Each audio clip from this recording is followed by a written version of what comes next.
Anda kembali bersama kami di Prime Time Talk, masih bersama dengan Mas Fabi Tumiwa, dan juga di ujung telepon kita sudah bergabung bersama Bapak Effendi Simbolon. Pak Effendi, selamat petang Pak. Berita satu, apa kabar? Iya, baik Pak. Bapak sedang menuju ke gedung, kita terpaksa harus lewat telepon dulu. Baik Pak Effendi, ini dari tadi saya sudah ngalor ngidul mungkin ya membahas tentang kasus Dahlan Iskan ini. Tapi ada beberapa hal yang kemudian disampaikan oleh Mas Fabi. Kalau dari Pak Effendi sendiri melihat apa sih sebenarnya yang menjerat Dahlan Iskan dalam kasus pengadaan gardu induk ini Pak? Ya persisnya yang memang nanti penegak hukum yang menyampaikan ya dari sisi apa yang akan jadi dakwaan terhadap tersangka Dahlan Iskan ya. Oke. Apakah ini menyangkut pengadaan atau pembangunan gardu yang tanpa tender, ataukah ada nilai-nilai yang markup dan sebagainya ya. Baik, tapi pada masa pengadaan dulu atau rencana pengadaan Pak, apakah itu juga sempat berkoordinasi dengan Komisi 7 DPR Pak? Begini, kami memang tidak detail dan tidak melakukan pengawasan sampai ke pelaksanaan operasional korporasi ya. Tetapi ketika di masa kepemimpinan Pak Dahlan, memang kami di Komisi 7 DPR RI akhirnya memandang perlu gitu melihat menelaah besaran biaya pokok produksi dari listrik kita ya, sehingga akhirnya kita melihat pentingnya kita melakukan audit dan itu kita membentuk panja listrik ya, panja listrik, dan kita meminta BPK untuk audit kurang lebih 10 bulan, kemudian BPK memberi hasil dan memang di situ disampaikan oleh BPK secara tertulis ya melalui 56 auditor ya, ada 37, sekian triliun itu inefisiensi. Inefisiensi yang memang mungkin ya antaranya antara lain kasih tahu dong, antara lain itu termasuk masalah pembangunan gardu ini. Lantas pasca kemudian audit tersebut, apa yang selanjutnya dilakukan begitu Pak? Apakah kemudian memeriksa Dahlan sendiri atau bagaimana Pak kelanjutannya pada saat itu? Gimana? Bagaimana kelanjutannya setelah kemudian ada audit inefisiensi anggaran sebesar 37 triliun tersebut? Apakah setelah itu kemudian dibedah apa saja Pak anggarannya dan kemudian ditelusuri lebih jauh oleh Komisi 7 saat itu? Bagaimana Bu? Tolong diulang. Ya, Pak Effendi. Ya, baik. Pada saat pasca audit, kemudian diketahui ada inefisiensi sebesar 37,6 triliun kalau tidak salah, Pak. Apa langkah selanjutnya yang dilakukan Komisi 7, Pak? Ya, kemudian oleh BPK direkomendasi untuk lakukan audit investigasi ya, karena itu kan audit dengan tujuan tertentu. Oke. Jadi cukup dalam kita melihat bagaimana inefisiensi dalam kepemimpinan Pak Dahlan ketika itu ya. Kita memang secara sudah berulang kali ya mengingatkan Pak Dahlan dan juga jajaran direksinya agar tidak tidak mengabaikan aturan peraturan dalam melaksanakan kebijakan, melaksanakan operasi perusahaannya. Baik. Artinya itu yang kemudian tersimpan di benak Komisi 7 sendiri terkait dengan rekam jejak dan kinerja Dahlan di PLN dulu ya Pak ya?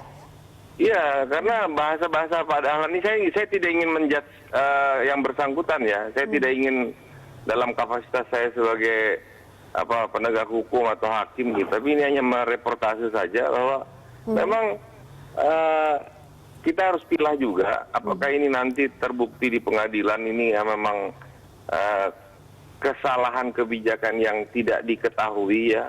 Kan banyak juga saya kira ada kebijakan yang tidak diketahui kemudian berimbas ke akhirnya kebijakannya yang beririsan dengan pelanggaran hukum ya. Tapi ada juga yang memang ya dengan sadar dan tahu bahwa itu sudah melanggar tapi tetap diabaikan ya. Itu antara lain seperti pengadaan genset yang tanpa tender, pengadaan batu bara yang tidak melalui proses tender, melalui PN batu bara, banyak sekali. Dan kalau melihat dari rujukan hasil audit BPK itu saya kira ini merupakan pintu masuk ya. Pintu masuk untuk kita membuka tabir dalam pengelolaan energi khususnya listrik. Dan ini juga yang sebenarnya saya berharap hal yang sama dilakukan terhadap petrol. Ya, jadi kita tidak kemudian ujuk-ujuk terharu begitu bahwa petrol sudah dibubarkan presiden. Ya nanti dulu kita harus lakukan audit dulu. Pak Effendi, tapi kemudian yang dilakukan Dahlan pada saat itu bisakah kemudian kita lihat sebagai suatu terobosan? Artinya Dahlan memotong regulasi kemudian untuk mempercepat pengadaan gardu demi memenuhi kepentingan publik pada masa itu, Pak Effendi. Ya itu kan percepatan oleh pemerintahan Pak SBY ketika itu ya. Bahkan kita tahu bagaimana juga menukik ke target pencapaian 10.000 megawatt tahap 1 dan sebagainya. Tetapi kan tidak bisa serta-merta kemudian kita mengabaikan aturan-peraturan dan ketentuan yang ada yang pasti akan melanggar hukum gitu. Nah ini yang kita harus nanti cermati betul dalam proses penegakan hukumnya. Kita lihat nanti, saya tidak ingin mendahului begitu ya, menjudge apapun apa yang sekarang dialami oleh cukup banyak itu 17 orang ya tersangka yang menurut keterangannya juga masih akan ada lagi nanti rekanan dan juga para pihak yang akan dikenakan status tersangka ya. Iya, baik. Ya ini yang sebenarnya ketika kami panja listrik, kami melihat sangat-sangat prihatin. Tetapi kemudian terus terang hasil panja itu oleh pemerintah itu tidak terlalu direspon ketika itu ya. Ketika itu, jadi kami melihat ya sudah. Yang penting bahwa di ranah legislatif yang seharusnya itu adalah ranah eksekutif untuk melakukan kepastian di dalam membuat kebijakan dan kepastian di dalam pelaksanaan sesuai ketentuan, tetapi kemudian yang berinisiatif justru DPR, tetapi kami kemudian memintakan audit oleh BPK dan muncullah angka-angka itu yang saya kira angka yang dipakai oleh penegak hukum sekarang juga tidak lepas dari apa yang didasari dari hasil audit BPK itu. Oke, baik Pak Effendi, saya coba ke Mas Fabi Tumiwa. Mas Fabi, kalau dari pernyataan Pak Effendi tadi mengatakan juga bahwa ternyata memang sudah sempat dilakukan audit begitu hasil dari kemudian rekomendasi dari panja listrik di Komisi 7. Tapi ini juga ada inefisiensi anggaran yang cukup besar dan itu sudah disampaikan kepada pemerintah namun tidak direspon begitu. Berarti apakah memang juga ini kesalahan sistem di pemerintahannya pada saat itu, Mas Fabi? Ya gini, saya tahu yang disampaikan oleh Pak Effendi ya, audit BPK yang kemudian mengeluarkan angka sekian puluh triliun, sebagian besar diantaranya adalah penggunaan BBM untuk pembangkitan listrik pada pembangkit listrik yang sebenarnya bisa menggunakan gas. Ya, jadi ini bisa diulas sih apa sebenarnya, tapi saya kira Pak Effendi jauh lebih paham karena beliau di panja listrik. Tapi yang tadi disampaikan ini memang agak miris ya, ketika ada satu rekomendasi dari DPR berdasarkan hasil audit dari BPK kemudian tidak ditindaklanjuti. Nah ini kembali sebenarnya saya lihat fungsi legislatif nih yang harusnya mengawasi eksekutif ya. Karena kalau kita lihat dari struktur yang ada sekarang, PLN ini kan secara operasi, artinya dari penyediaan listriknya itu diawasi oleh Kementerian SDM. Jadi kualitas dan biaya penyediaan listrik dikuasai oleh diawasi oleh Kementerian SDM. Kemudian apalagi kalau tadi berkaitan dengan biaya produksi yang ujung-ujungnya berkaitan dengan subsidi listrik sebenarnya. Ini kan ada prosesnya nih sampai kemudian setiap tahun dianggarkan, lalu kemudian ada audit BPK untuk menentukan sebenarnya berapa besar biaya produksi listriknya ya. Ini kan satu proses ya.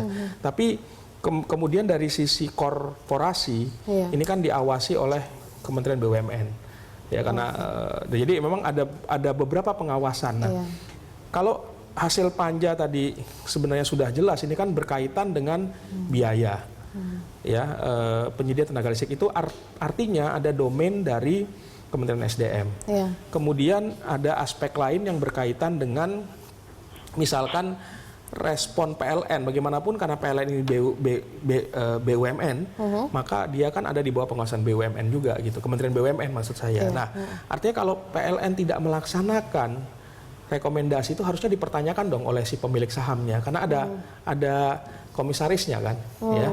Nah, oleh si pemilik sahamnya harusnya dipertanyakan. Atau mereka juga sebenarnya makanya kalau dua kementerian ini tidak melakukan, harusnya tepatnya Pak Effendi juga menanyakan kok nggak dilaksanakan nih rekomendasinya. Nah, ini jadi sebenarnya kalau saya lihat di mana sih saya juga nggak ngerti ya, kekeliruan missing link-nya tuh di mana gitu. Pak Effendi mungkin bisa menanggapi. Halo? Iya, Pak Effendi. Pada saat kemudian artinya rekomendasi dari DPR sendiri tidak diindahkan oleh pemerintahan pada saat itu, di mana kita tahu PLN itu di bawah Kementerian BUMN, SDM, kemudian diawasi oleh Kementerian BUMN. Dari legislatif sendiri kemudian bagaimana Pak? Artinya tidak adakah semacam teguran atau rekomendasi sendiri begitu kemudian untuk menegur kementerian-kementerian yang harusnya mengawasi kinerja PLN salah satunya? Kompleks ya masalahnya. Terus terang saya ketika itu menjadi ketua panja listriknya, tapi ketika ditutup saya tidak lagi menjabat ketuanya karena saya digantikan oleh rekan lain dari PD Perjuangan ya. Karena saya tidak ex officio sebagai pimpinan Komisi 7 ketika itu. Memang terus terang saya pribadi saya tidak puas dengan hasil panja itu, ya, karena sepatutnya seyogianya panja itu harus memastikan ya proses ini bagi yang memang pelanggaran administratif kita akan melakukan ketentuan punishment dalam bentuk administratif. Tetapi bagi yang memang kadarnya adalah pelanggaran atau terindikasi kuat pelanggaran hukum, maka kita yang akan meneruskan ke proses penegakan hukum ketika itu.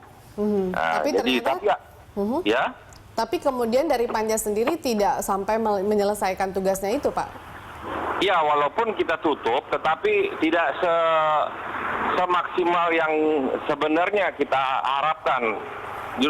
Terus terang tantangannya tinggi sekali di dalam kita melaksanakan proses pembentukan panja untuk mengusut. Karena yang kita mau telisik kan sebenarnya berapa sih sebenarnya biaya per KWH yang dikonsumsi oleh rakyat itu, apa sih biaya produksinya begitu loh. Baik, Pak Effendi, kita lanjutkan di segmen berikutnya, begitupun juga Mas Fabi. Pemirsa tetaplah bersama kami di Prime Time Talk.